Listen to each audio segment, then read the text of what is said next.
Tonight, a rare and stark admission of fault from the world's biggest airplane maker. We at Boeing are sorry for the lives lost in the recent 737 MAX accidents. It's apparent that in both flights, the Maneuvering Characteristics Augmentation System, known as MCAS, activated in response to erroneous angle of attack information. It's our responsibility to eliminate this risk. We own it, and we know how to do it. The video statement from Boeing CEO came late today after a preliminary report laid out in horrific detail what apparently happened to the doomed Ethiopian Airlines plane.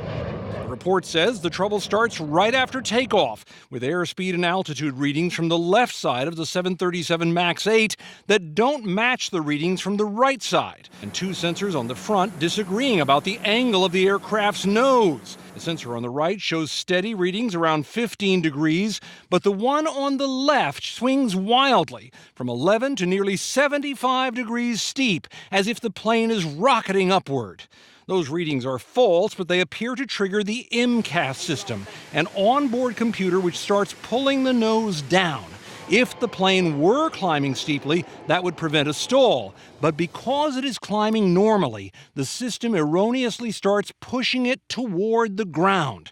The report does not name MCAS, but Boeing has now acknowledged it was involved. The captain asks the first officer to pitch up together to pull back on their controls simultaneously. It does not work. Instead, the flight data recorder shows the plane diving, in all, 4 times without pilot's input.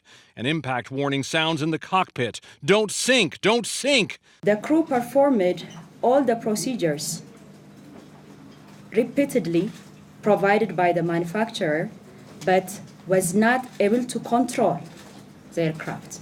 The report says the cockpit crew even figures out what is wrong and disables the MCAS system. Then the captain asks his first officer about a key part of the plane needed to regain control, the trim. The reply, it is not working. Less than 6 minutes in, once again, the aircraft began pitching nose down, eventually reaching 40 degrees.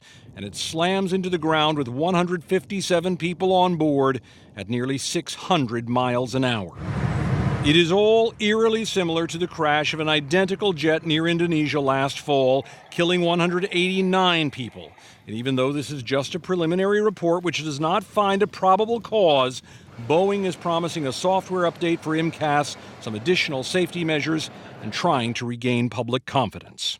This update, along with the associated training and additional educational materials that pilots want in the wake of these accidents, will eliminate the possibility of unintended MCAS activation and prevent an MCAS-related accident from ever happening again. Still, just a couple of years ago, Boeing was talking about how it appreciated the new streamlined approach to regulations, which specifically was credited in development of the 737 MAX line. And now multiple investigations are looking into how those planes were designed, tested, certified, and frankly, whether they can ever be trusted again.